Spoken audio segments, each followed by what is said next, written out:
Bienvenue sur FR Daily News. Notre actualité d'aujourd'hui parlera de Demain nous appartient. Spoiler. Choc. Héloïse est exposée. Elle veut tuer Barre sur TF1. Où Héloïse s'arrêtera-t-elle pour échapper à Barre? Sa détermination semble sans limite. Demain nous appartient sur TF1. Force est désormais de constater que cette jeune femme est extrêmement jalouse de sa sœur aînée Adèle et est prête à tout pour l'empêcher d'être heureuse.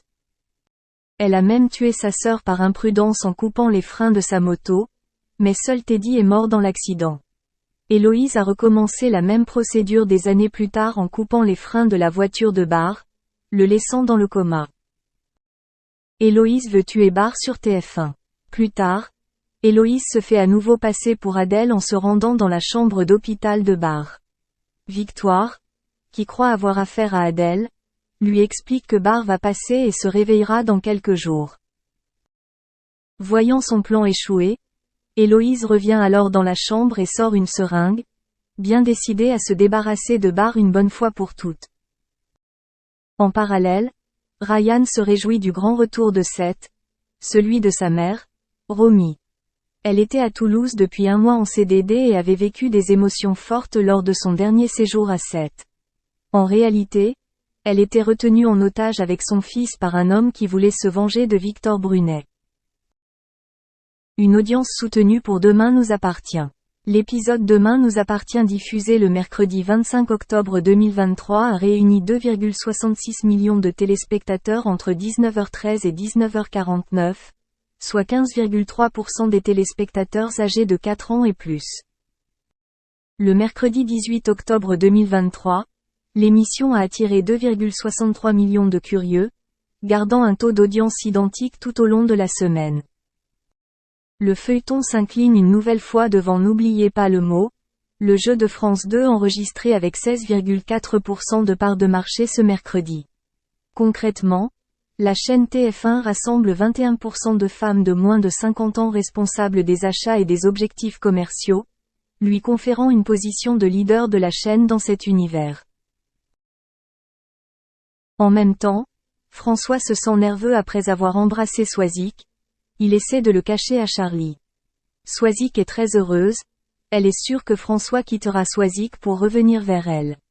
Lorsque François demande à lui parler, elle croit qu'il s'agit d'une annonce de sa séparation. Gilles veut vendre sa maison car il la croit maudite. Lorsqu'il l'a découvert, Tristan a été fasciné et a décidé de l'acheter. Gilles ne veut pas l'arnaquer et lui conseille de ne pas l'acheter, mais Tristan reste fidèle à son idée. Cependant, ce dernier a constaté qu'il ne disposait pas de suffisamment de garanties bancaires, ce qui a été un coup dur pour lui. Merci d'avoir regardé et à la prochaine vidéo. N'oubliez pas de vous abonner à notre chaîne. En attendant, faites-nous part de vos commentaires dans la section commentaires ci-dessous. Ah là là, les amours de la famille Hallyday, ça a toujours fait la une des journaux. Et la petite fille de Johnny, Emma Smet, ne va pas y échapper. En effet, la fille de Estelle et de David Hallyday est au cœur d'une rumeur depuis maintenant quelques semaines. À 24 ans, il faut dire que la jolie Emma est toujours célibataire. En tout cas, depuis quelques semaines, des rumeurs vont bon train sur sa relation avec Kylian Mbappé, la star du football français.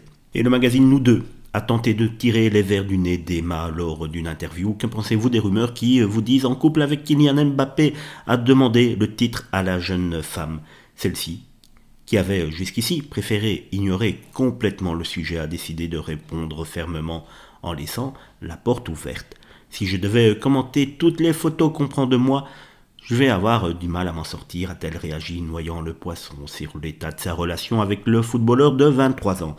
Cette déclaration ne va pas calmer les ardeurs de ses fans, qui aimeraient bien en savoir un petit peu plus sur sa vie intime. Interrogé par Téléfoot en novembre dernier, Kylian Mbappé avait tenu de son côté des propos qui laissaient entendre qu'il était un homme épanoui, mais s'était bien gardé d'en dire trop. Il disait alors « Je suis aussi beaucoup plus heureux dans ma vie personnelle et cela joue aussi. C'est le plus important et cela aide pour faire de grandes performances. » Si Emma Smet, que le grand public a pu découvrir dans la série Demain nous appartient, mais également au théâtre, préfère jouer la carte de la discrétion, c'est parce que sa famille lui en a donné, en tout cas le conseil, Ils nous ont dit que certaines personnes se permettaient des critiques